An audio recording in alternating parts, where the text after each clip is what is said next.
Welcome back to the Loud Little Ducky. This is going to be part 2 of Marraccini fighting back in his response to the DVRO renewal that Laura Owens is trying to get against him. If you haven't watched part 1, it is up already, and that has the motion in it. These are going to be some of the exhibits that go with it, and the audio is fixed on the part 1 video, so we are diving in to part 2. Let's get cracking. So, as we know, Owen's story that she says is about Mike Marraccini is in the Chicken Soup for the Soul 30th Anniversary Edition. All your favorite original stories, plus 30 bonus stories for the next 30 years. And 2 of them have to do with Laura Owens. Now,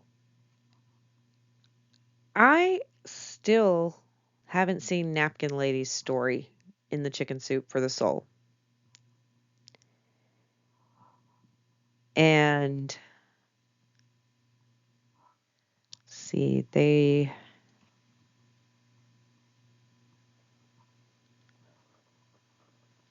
so that is one thing I haven't seen. If anybody has it, I would like to see it. I would still like to know how they have proof that this is somebody else writing a story and not one of Laura Owens' other personalities. But that's just me. Because has anybody actually talked to this person in person? Or is this some made-up fictional character? Because if it's just written communications, I'm to the point where I don't even believe there was a napkin lady. There could have been, I don't know about the handwriting analysis that could be done on the napkin and stuff like that, but I don't even know. I feel bad for the napkin lady, though. Because who knew that this was the person she was trying to be a good person for? It was actually a terrible human being. So this is in the Learning to Love Yourself section of the book, apparently. The life-saving power of kindness to strangers. And the quote is put in here: "One day you will tell your story of how you overcame what you went through, and it will be someone else's survival guide." Brene Brown. Except for, and I'm not saying that a make-believe story cannot be empowering to somebody else. It just sucks that this is made up and not real. And remember, this is still in the printed version, but it is not in the electronic version anymore. Because Chicken Soup for the Soul did the right thing once they found out. They do not want to be associated with someone like this. But it says, December 30th, 2016, seat 22H, nonstop San Francisco to Iceland. Despite a delay of more than a dozen hours, oh my God. No wonder he was pissed off by the time he got on a flight. It was delayed a dozen hours, more than a dozen hours. The excitement was contagious as the passengers boarded the plane. The flight attendants greeted everyone with a smile and didn't look like they were being paid to give it. I overheard the phrases Blue Lagoon, Northern Lights, dog sledding repeatedly as they exchanged pleasantries with the travelers.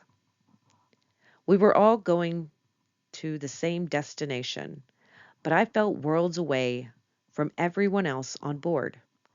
My wishes for this trip were much different than my fellow passengers, who were looking forward to making memories on a once-in-a-lifetime vacation.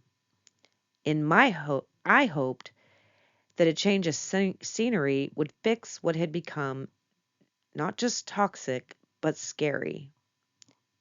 Ma'am, you wanted to go on that trip for all the reasons that everybody else on that trip wanted to go. That's what your text messages show. So, there's a lie. I turned to look at the tall, extremely good looking man next to me and admonished myself for even thinking of those words about him. I flashed back to our first several months together, marked by intense physical and emotional chemistry like I had never felt before. He had easily earned my approval of my friends and family. It had been like a dream, but it turned into a nightmare. It didn't happen all at once, but gradually. The man who made me feel like I could accomplish anything began to make me doubt myself. You doubt yourself all the time, and that is part of the problem. Because you have so many insecurities and you feel like you have no self-worth for whatever reason. You do not believe in yourself enough. You do not think that you can be authentically you. So you have to pretend to be everybody else's version of you. And I think once you learn to love yourself and quit caring about what other people think and just be true to you, you will be a lot better. Stop comparing yourself to people because you will never be another person. You are you and love yourself for it. That's for anybody out here. Okay. He stopped telling me I was beautiful and started to compare me to other women. When I asked him what had changed, he turned the tables on me and said I was to blame for his behavior. When I got defensive and said I was doing nothing differently, he took me by the hand and calmly explained that if I listened to his suggestions on our relationship would bounce back to when things were good. Okay. Unfortunately, the abuse only worsened over time. My self-esteem was at an all-time low, and I felt like I needed to look to him for direction. When he had said that going to Iceland might improve our relationship, I immediately booked the trip as a Christmas gift. He didn't ask you to book this. You booked it. Just before takeoff, I leaned in to take a selfie of us to commemorate the start of the trip, but he grabbed my phone to stop me. I don't want people to know I'm here with you, okay? On the long flight, cut off from the world, there was no audience or friends to perform for. We could just be our true selves, which for my boyfriend means being cruel and vindictive. Among his litany of insults, why or yeah, why would anybody else want to date me and that no one, not even my family, could love me as I was? Tears streamed down my face for the entire flight, and I thought about what those around me must have been thinking of me. It was hard not to believe him. If he's talking about the person you are currently right now,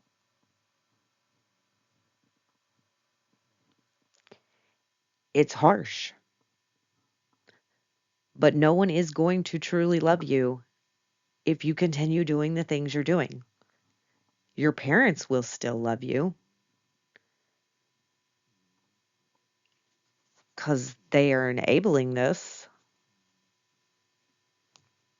And to me, they don't love you enough to tell you to stop doing this bullshit. That's just my opinion. Midway through the flight, he stood to go to the bathroom. He looked down at me, my face red, and I continued to sob. He said, "You looked ugly." he whispered before he walked away. I was 60,000 feet in the air with hundreds of strangers, but I had never felt so low and alone. I was an ocean away from anyone who cared about me. I was lost in my thoughts when a note on a cocktail napkin slipped through the space between the two seats in front of me. At first, I didn't want to open it because I was certain it was about my, my in flight. Okay. Why would you automatically jump to it without seeing it that it was going to be about y'all? That's suspicious. So she was afraid that it was going to be about the in flight breakdown, which would only make me feel worse. But curiosity got the better of me. I read it quickly and put it away, terrified he would see it when he returned from the lavatory. Okay. Aren't you fancy for using lavatory? Says, Dear girlfriend. Hmm. Has it always said dear girlfriend?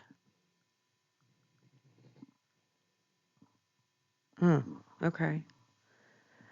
I know the Lord had me overhear your conversation to let you know you are a very beautiful young woman and that should have a man that shouldn't have a man that makes you cry.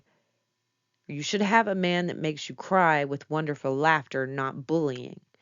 You are being abused and he will never love you like you deserve.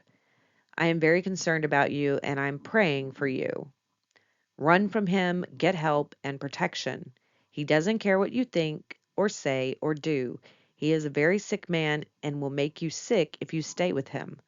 Please take this to heart and get help fast.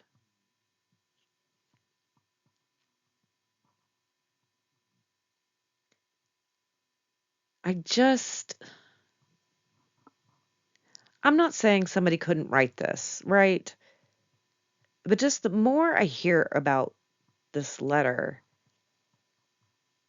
it's, oh, I would like truer words spoken, I believe is his name, to go over this napkin note.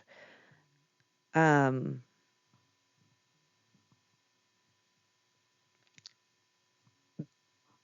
because most are like, are you okay? If you're not, you can call me or whatever and we can figure it out or something like that. But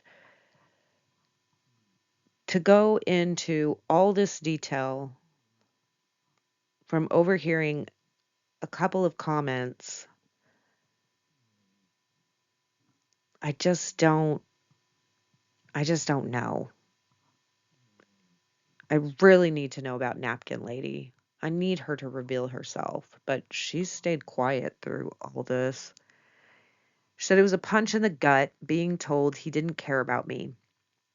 It was a wake-up call he was abusive. It was a warning that my life was in danger. It was justification for his comments causing the emotions I displayed.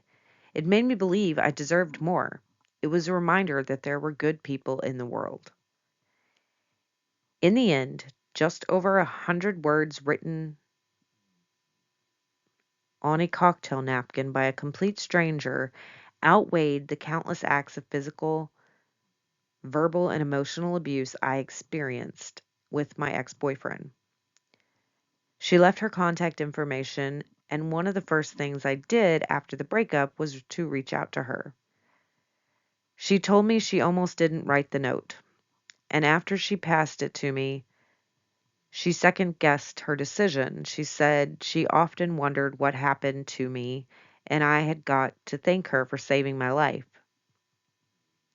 It took time to comprehend what had happened, and keep it a secret only made the weight more heavily on me. Long after the breakup, as I edited an old photo of myself in a bikini poolside for Throwback Thursday, yeah, we know all about you editing things, I realized that I couldn't remember what year it was taken or where. It felt disingenuous to be presenting overly filtered, long forgotten days to the world as if they were new or now significant, when in reality, the day I remember most is December 30th, 2016, when a stranger slipped me a handwritten note on a cocktail napkin on a nonstop flight to Iceland. Judging by my newsfeed, my friends couldn't emphasize with me with difficult times, so I devoured self-help books. Nothing impacted me more than the quote from my favorite author, Brené Brown, who said, "When we have the courage to walk into our story and own it, we get to write the ending." You have never owned the true story. You make up your own story and write fictitious tells. So, yeah, you get to write the ending to your own fictitious narratives. But it doesn't mean you're writing truth.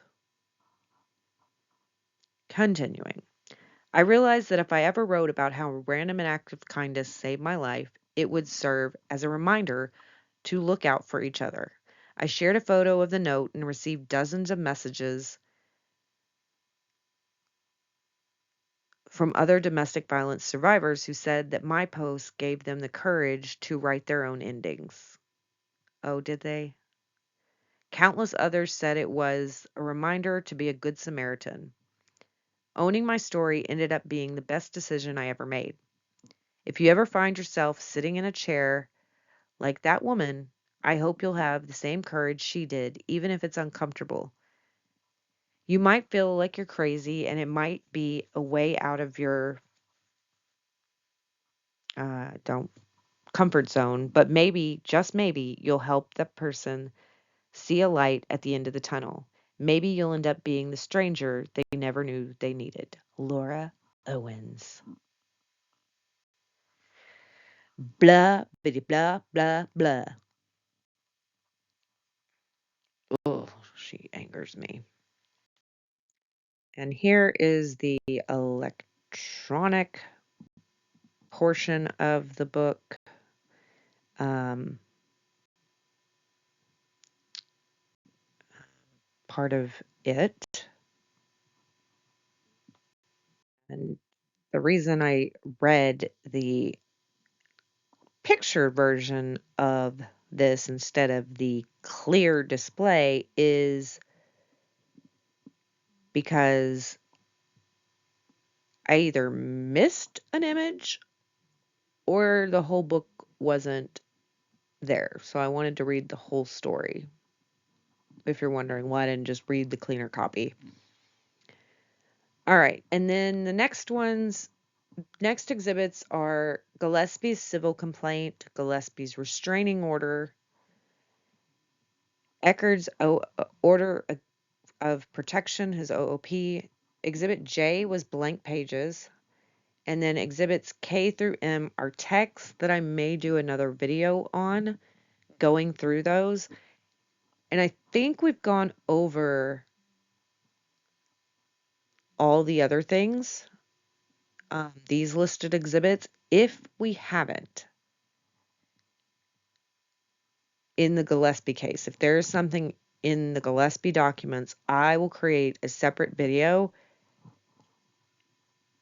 for Gillespie because it needs to go into his playlist for his story.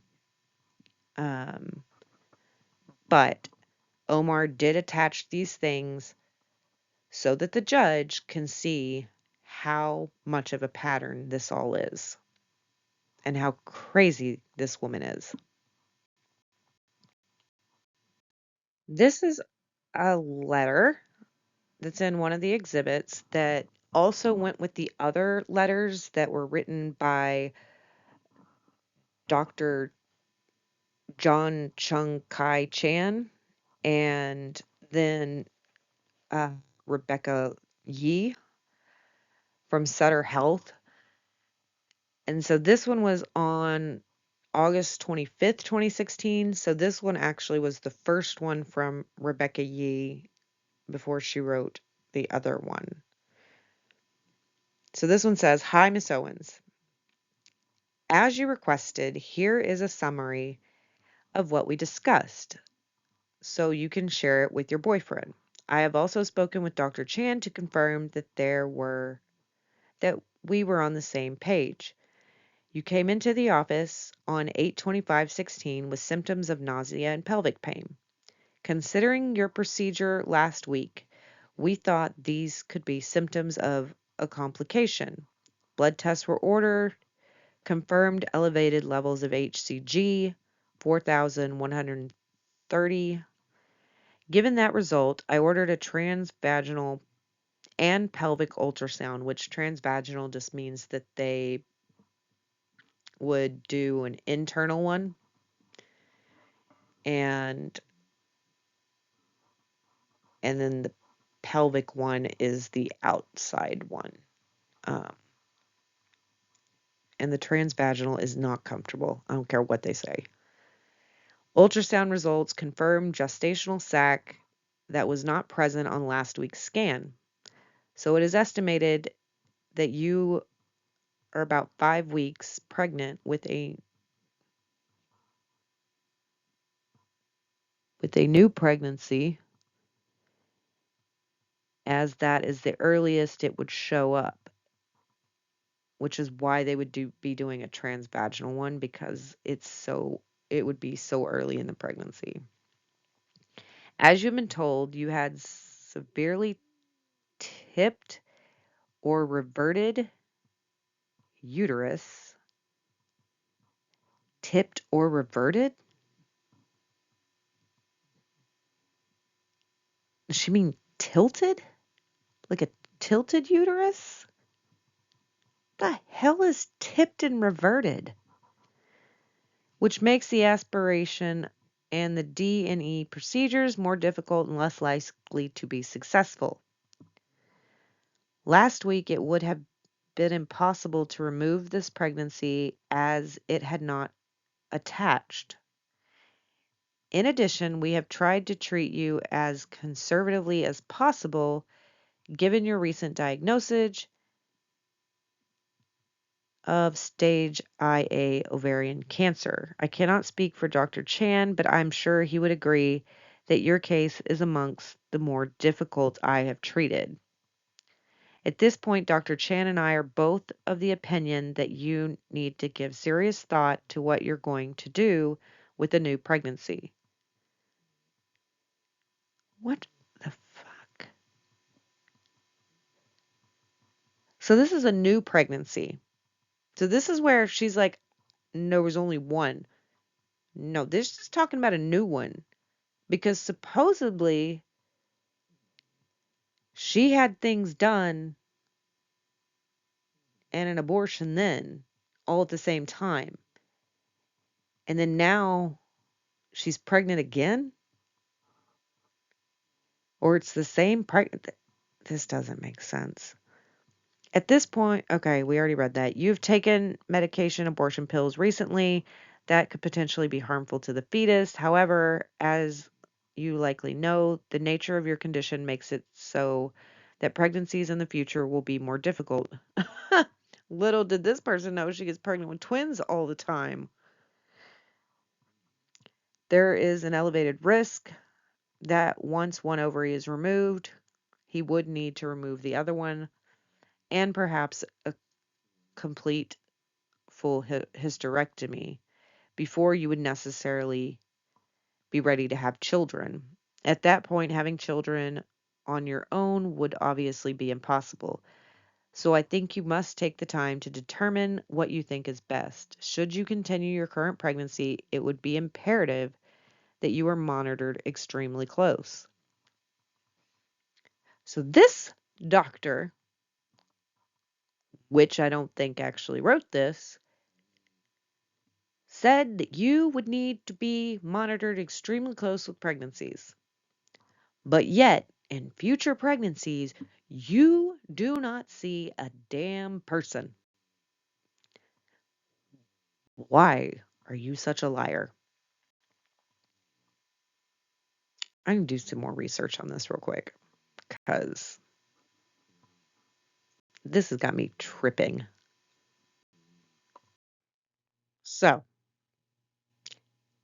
it is not hard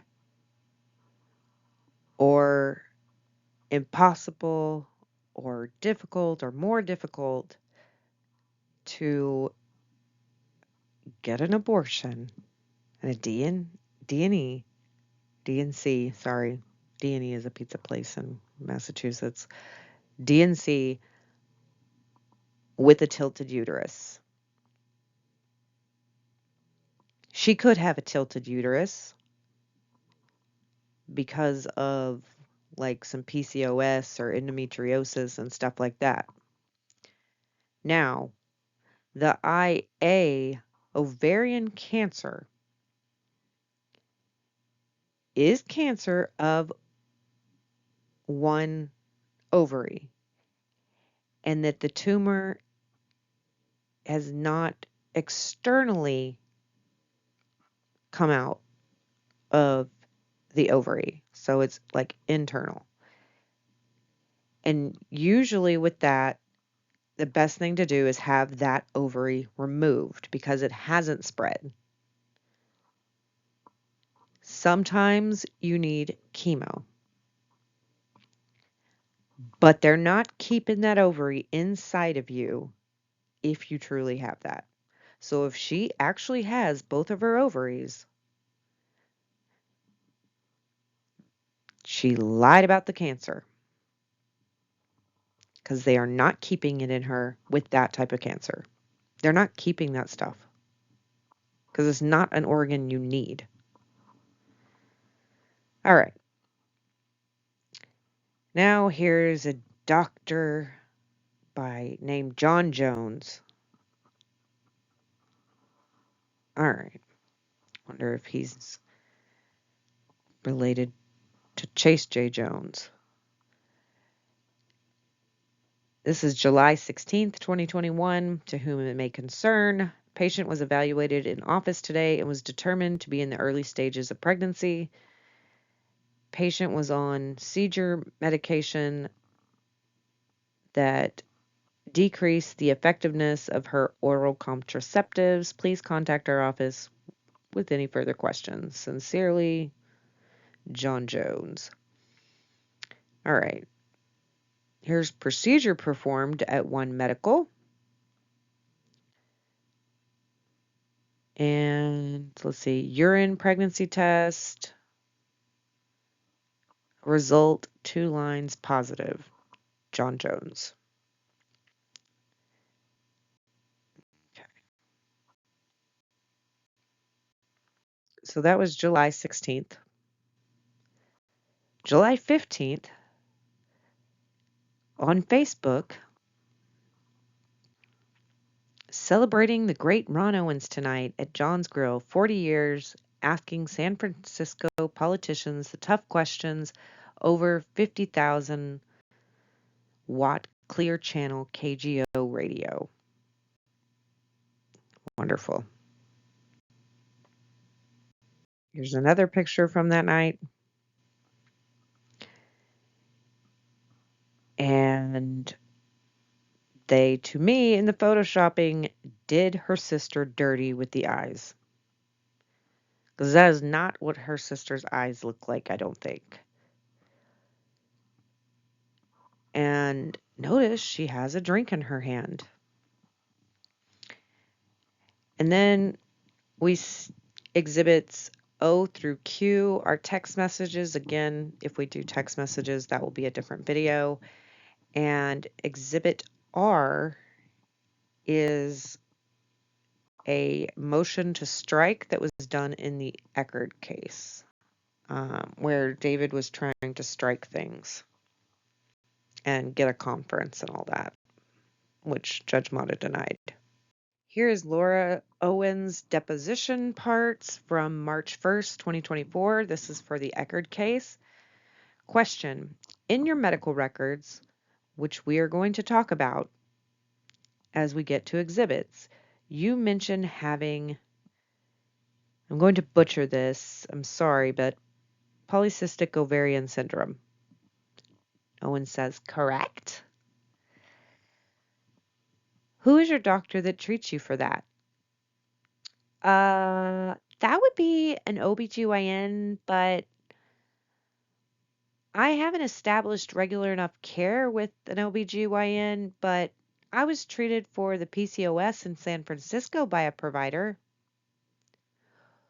Who was the provider in San Francisco?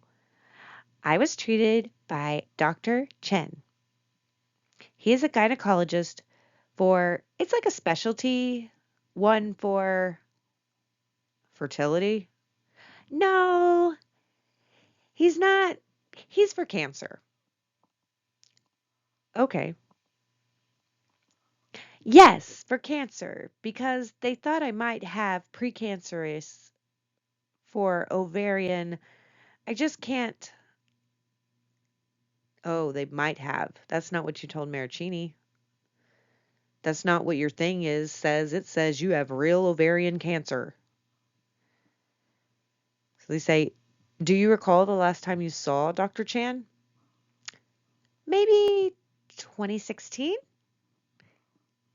Do you recall what street he was on? Because he's going to be a tough name to track down. He was with, I know at practice he was with CPM, California Pacific Medical, and yeah, you would just look up for, I guess it would be a gynecological oncologist. That's the word I was looking for. Yeah, let's just do that. Let's just do that. Because is that what he actually is? Let's see here.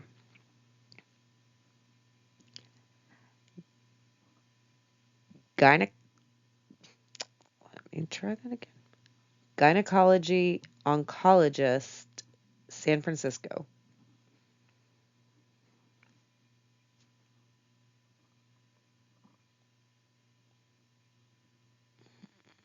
Sutter Health is listed. Lee Machin. That's somebody else.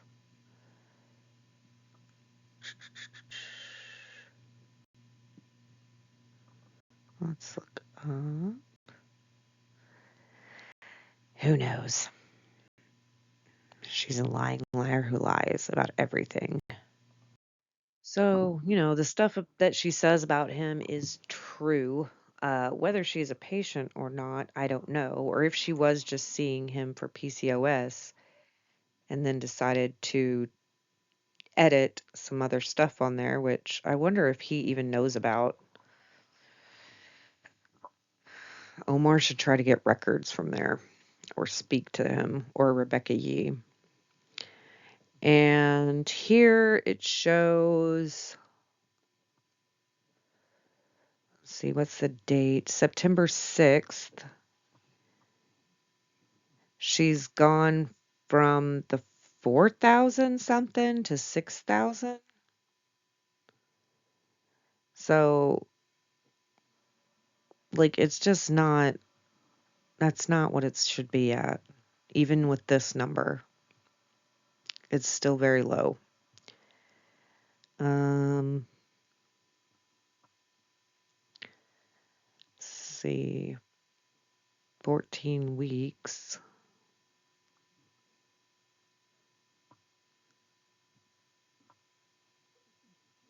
Endo, multiple attempted medical and surgical abort. Study result. U.S. pregnancy, 14 weeks. Let's see. Multiple attempted medical and surgical abortions since June. No pregnancies previously. Interesting. Now presents with possible continuing pregnancy or retained products of contraception based on the last US, which is ultrasound. Last aspiration completed 9/21. Unsure about last menstrual period prior to the pregnancy, patient explained she was on low-dose birth control and did not get a period. Comparison exams and reports, MedStar Georgetown. Pelvis findings, the uterus measures. It is retroverted, intrauterine adhesions. Single gestational sac is identified.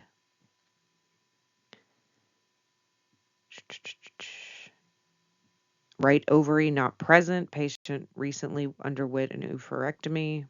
Left ovary she has. Possible suspicious left adnexal mass. Cool dia sac fluid. None. Possible twin pregnancy with intrauterine death of one fetus. Second embryo not removed during the abortion on 9/21. They would put the year. Questionable viability of remaining fetus. While spontaneous abortion is a possibility, recommended correlation with serial beta HCG levels and repeated surgical abortion, as patient has been clear she does not want to continue the pregnancy. Unlikely to be retained products of contraceptive. Hysteroscope recommended for possible diagnosis of Asherman syndrome. Okay. Results discussed with such and such doctor via the phone on October 11th. This girl.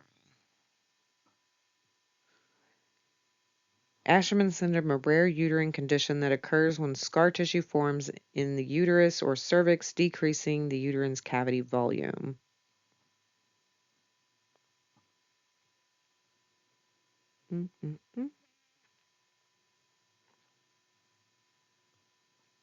Yeah, I don't know.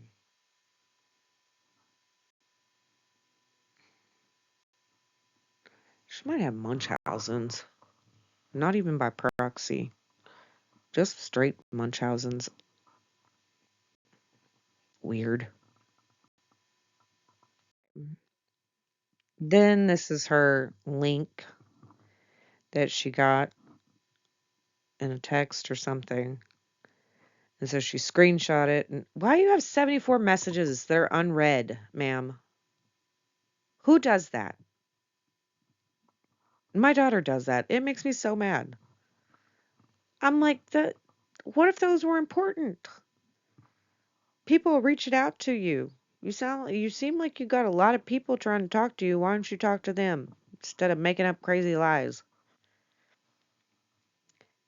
So this one says in stage 1, ovarian cancer cells are found in one or both ovaries. Cancer cells may be found on the surface of the ovaries or in fluid collected from the abdomen. Okay. Yes, it has the survival rate and all this. Why is this in a text? Like, they're telling you to go online. This wouldn't still be under your messages. This is weird formatting. All right, test ordered July 21st, 2016. Pelvic ultrasound with the transvaginal view, vaginal bleeding in pregnancy. 20-year-old with suspected SAB, bleeding and clotting last week, none times 4 days, requesting urgent to check for completeness, last menstrual period unsure, requesting sensitivity, patient does not want to see images. Well, you can't see images of things that don't exist. Why? Okay, she didn't, okay.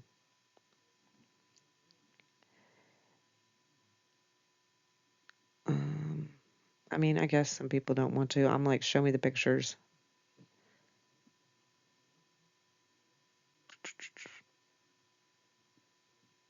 Spontaneous, suspected spontaneous abortion, known as a miscarriage. Well, if it's spontaneous abortion, it's not considered like a regular one, but like it just happens. It's considered a miscarriage, not like you did and went and got an abortion. This is something that most people don't want, but your body spontaneously does it. What do these dates are weird? Mike ever make a timeline for himself? Okay. Now this is from August 2nd, 2016. Last tobacco screen. Okay. Last menstrual period. Patient reported she doesn't know her last menstrual period. Comments: as the end of visit on August 2nd, 2016, client Laura is not pregnant. Verified by clinician. Okay, let's see here. Spotting or bleeding since her last menstrual period that began July 26, 2016. Frequency is intermittent, lasting 7 days, and she describes the quality as spotting. Lower abdominal pelvic pain since her last menstrual period that began on June 3rd, 2016, located in midline, lasting 14 days, fewer than 14 days. And she describes the quality as dull, crampy, and severity as moderate. Patient does not desire pregnancy. Pertinent history: no history of ectopic or tubal pregnancy. So that's the second. And then on 8/10, same year, ultrasound shows reverted uterus, tissue remains. Blood test shows elevated HCGs from last visit. Patient took the medicine to evacuate remains. If successful, D&E. Oh, it is D&E. To take place at a follow-up. Patient instructed to make appointment for follow-up in 1 week. So she wasn't pregnant on August 2nd. Now,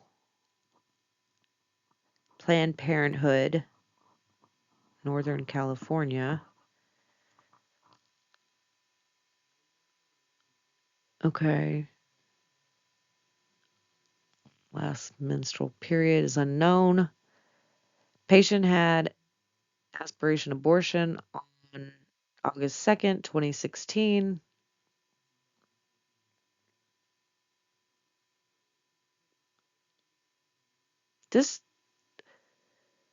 That's weird because her paperwork over here says that she wasn't pregnant then.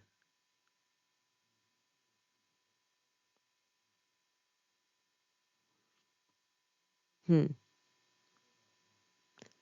Oh, it says as of the end of the visit. Okay. Also attempted medical abortion twice and says the results were more like spotting than consistent bleeding, failed abortion. Patient maintains that she does not desire pregnancy, no history of ectopic or tubal pregnancy, recheck if symptoms are worse. Last tobacco screening. Okay. They do tobacco screenings every time you go to Planned Parenthood or something? The fact that you're an established patient at Planned Parenthood, ma'am, not a flex. Okay. So this first page is July 18th, 2016. This is the CA-125, which is a protein test that has to do with ovarian cancer and stuff. Sorry about my dog snoring in the background. And her value is high on it, is what they said. And Dr. Chan is apparently the one that ordered these. Now, this second page is interesting because, okay, no, it does say 812. Okay. It looked like it said 612 because I was like, 612 is a Sunday. But let's see. There is Parkinson's and cancer on her father's side. Her father apparently has those, and her maternal grandmother. So Jan's mom has diabetes. And let's see here. So she's had a surgical procedure of foot surgery, dental surgery, and repair of an umbilical hernia when she was very little.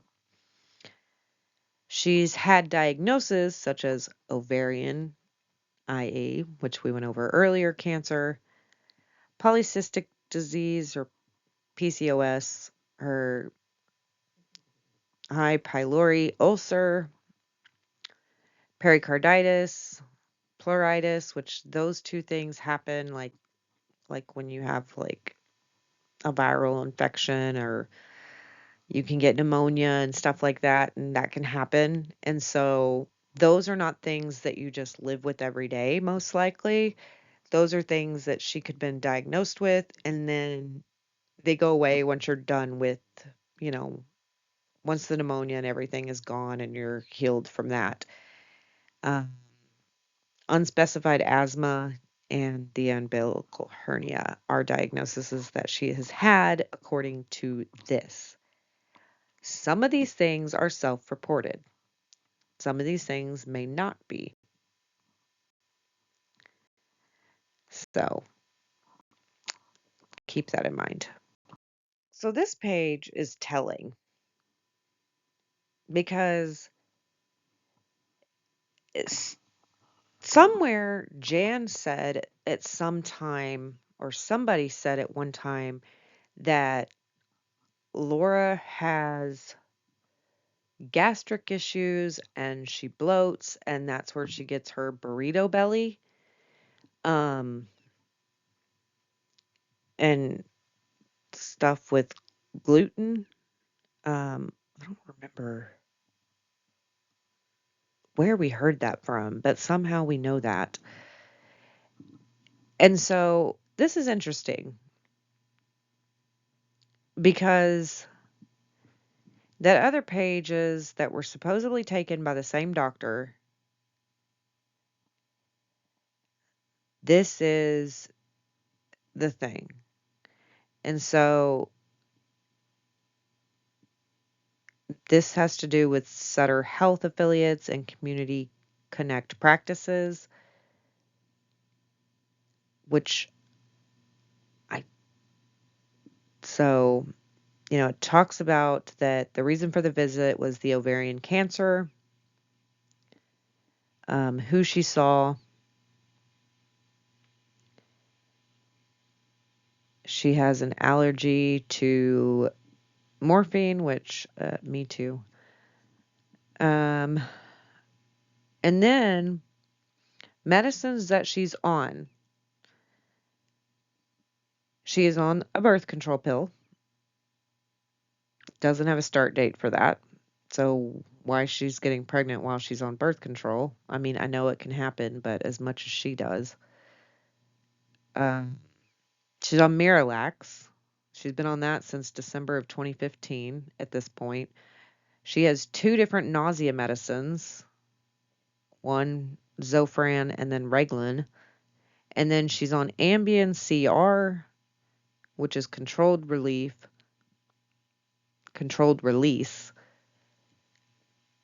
And so, which that actually was a good one. Ambien CR is different than Ambien. Uh, it they were completely separate. Um, and then she's on Protonix, which is basically an antacid. So, and Bentyl is to help with like spasms and stuff in there, and it's kind of like a relaxer for that stuff and all that, but it's a gastric um thing that helps with gastric issues. It's kind of like a muscle relaxer for your gastric issues. And so active problems, pelvic pain, pregnancy, nausea and vomiting, acute abdominal pain in the right lower quadrant, female genitalia symptoms. The hell? Functional dystopia? Dyspepsia? Okay, and constipation, which is why she does the Miralax. Hmm, okay. So a lot of this is, she's had her bloating symptoms since April of 2015. Um, she's had abdominal pains here as early as December 20th of 2014.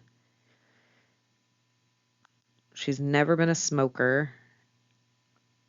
She does drink alcohol. It doesn't say how much. Patient to undergo a D&E with an alternative provider. That's interesting. Make appointment for surgery 1 week after tissue evacuation with Dr. Chan. Pregnancy test positive. Malignant neoplasm of right ovary. She's up to date on her flu vaccine.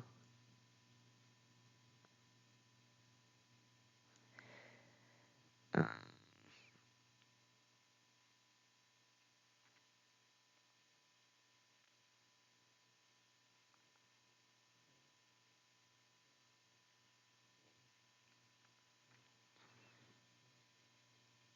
think that says dysplasia. What does that say?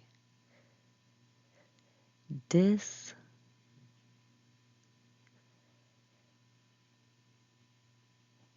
There we go. Upper abdominal pain and discomfort after eating or indigestion can occur because of an ulcer, which is why you would take the Protonix and the nausea and stuff. So she has functional dyspepsia.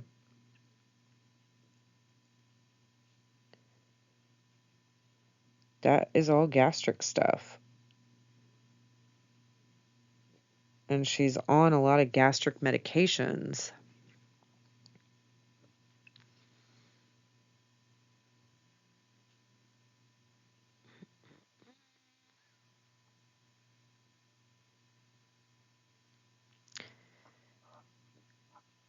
I mean,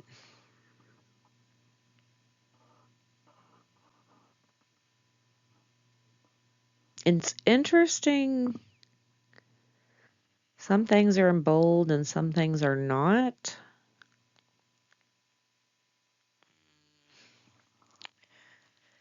I'm really trying to analyze this because, I mean, of course, she could be doing her arts and crafts,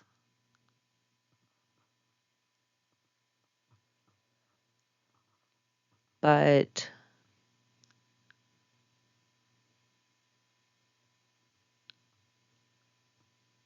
it's got Rebecca Yi, Sutter Health, John Chung Kai Chan is just an attending at this point. Okay. And Dr. Chan was not going to be the one that was going to do the D&E. So why is he the one that says? Maybe, I don't know. This is complicated because the way this is formatted out. Not saying she couldn't have created it, but very detailed and matches some of what our mom has said.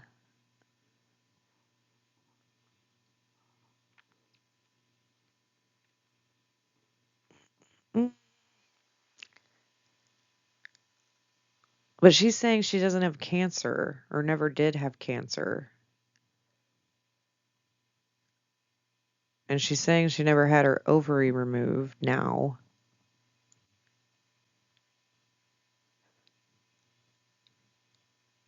Oh my God. Like, there needs to be more dug into the doctors in San Francisco to see what is real and what is fake.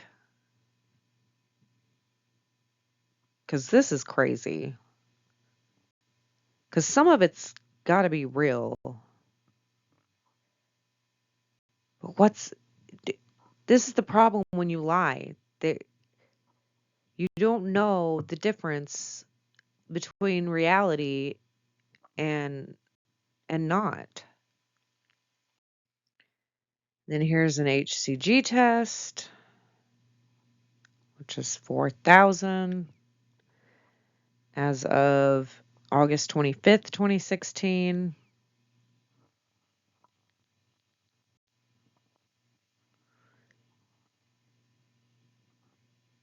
And then for some reason, this is the same study results finding as before, which I don't know if this is supposed to be different, but it's the exact same thing. Interesting. I like reviewing this documentary. This documents. Like, I like it. It sucks when you have to have these, but I read my own. I read my kids. Um, Anybody. I want to see what is in them, what is stuff, compare it to other things, uh, past visits and stuff like that. Because sometimes doctors forget to tell you everything. And ever since that happened to me, I'm like, no, I want to see the reports so that it's not like, oh, by the way, you have this and it's grown. And you're like, what do you mean grown? I didn't know I even had it before. So always look at your medical records. So that other one was from 8/25, 2016 to this one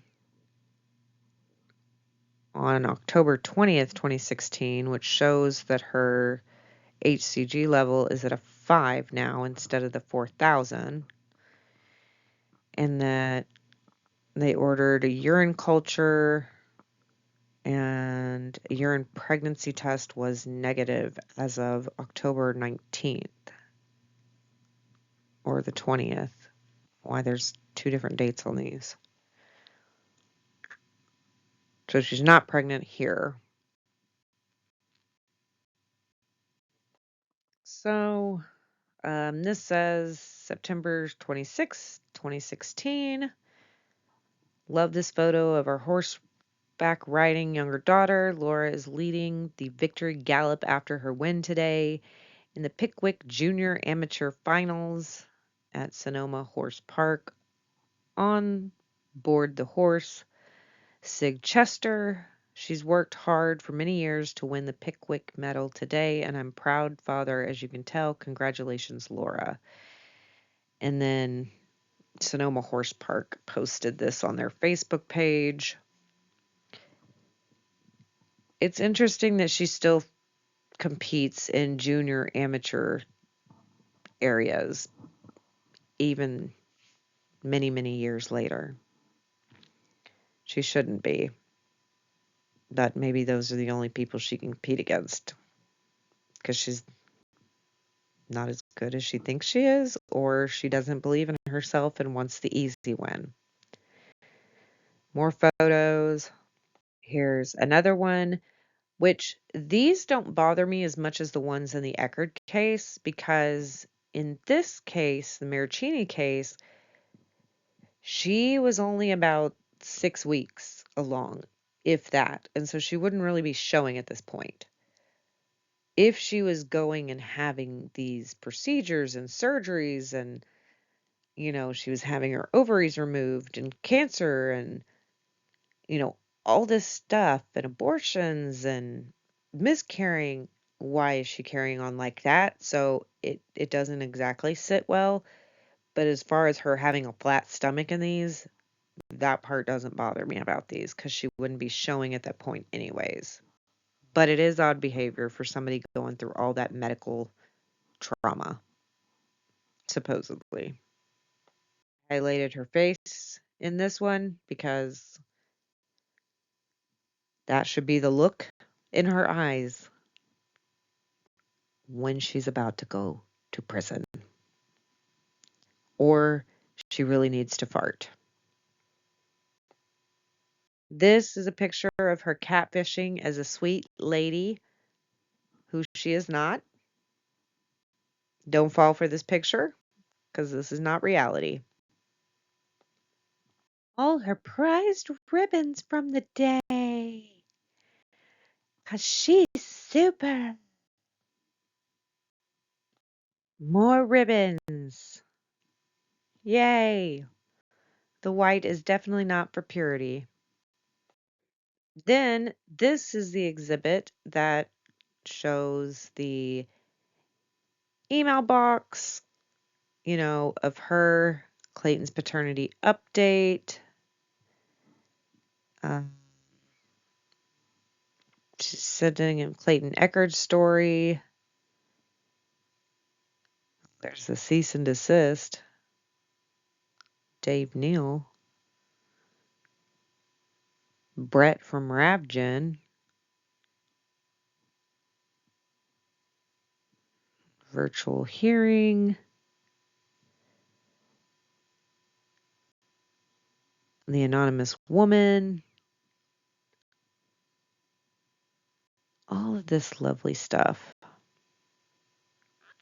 She's so dirty. Then our black and white version of Lauren Knighty's favorite picture in the whole world. Okay, other exhibits were T1 and T2, which is horse riding info. Exhibit U is Colin Scanlon's part of his deposition and his declaration, which we went over when we went over Marraccini case in our timelines and parts. Gillespie's OOP, which, like I said, again, any of the Gillespie stuff that is new, I will make a separate video for, because some of this we have gone over. So I want to double check it before we go over it twice. Exhibits W through X, which are the texts, we can also do a separate video on those if y'all would like. Exhibit Y was Jingers's email, which is the threat of him arresting him, but not arresting him if he does what he wants. That famous email. And then Exhibit Z is motion to dismiss/seal records in the Gillespie case. And then this is where he puts the ultrasounds on August 6th. Looks like you're going to be a dad to 1 or 2 babies. Was sick enough to go to the clinic this afternoon and had to get an ultrasound to make sure I wasn't having an ectopic pregnancy. I wasn't. I found out that I've been pregnant with twins. Ma'am, even in your documentation on your shit, it says 1 gestational sac. But okay.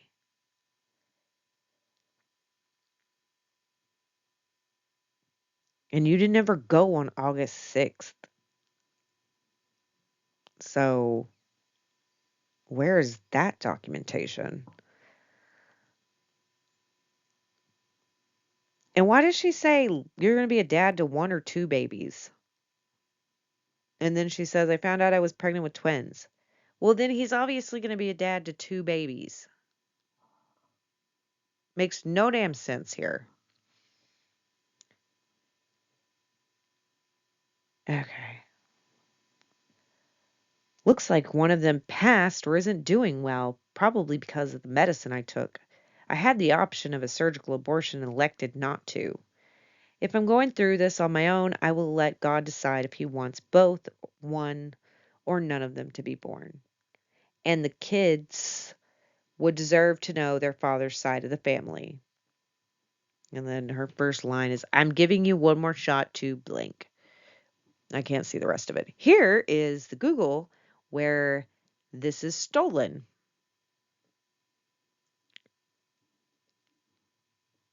And she went and put her things on, and you can see in the top of this middle picture, her name in there kind of looks weird. It doesn't go with the rest of the picture, or they're putting that one in actually. Yeah, they put that one in to search and it brought up other matches. And here are the things: 5 week and 2 days, 5 week and 0 days. Like the fact that she can do these so well is mind boggling. Like she is really good at editing and with her arts and crafts. Very good. Too bad she doesn't use those for good. Her skills. She uses them for evil. Another thing that's interesting over here in this first picture is it's got the screen record on it. And I don't know if that's from her phone or if somebody else was screen recording these things and then sent it to Omar or whatever. But that's a screen record button. This green one over here in the middle looks like that's how mine does when I'm on the when there's a phone call and I'm on the phone. It'll be green here. That's on an Apple. I don't know about Androids. Those are interesting things. And then to end with our quote of the day, never be afraid to raise your voice for honesty and truth and compassion against injustice and lying and greed. If people all over the world would do this, it would change the earth. William Faulkner. And that is what we're doing here. That's what Lauren Knighty is doing. That's what Dave Neal and Megan Fox and everybody does. Tug, Tilted Lawyer, um, all of them are being a voice for honesty and truth. We have compassion towards victims, real victims. We fight against injustice. We want justice for the ones who need it. We fight against lying and greed and all of that. And more people should do these things. And I think it would change the world if everybody looked at it that way. But that would mean also that people would need to stop lying, quit being greedy, and have true compassion. Because there is a bunch of fake ass people out there. But you don't have to be one of those. You can be one of the good guys that's changing the world. So, that is going to be it, my ducklings. And I will see you in the next one. Bye.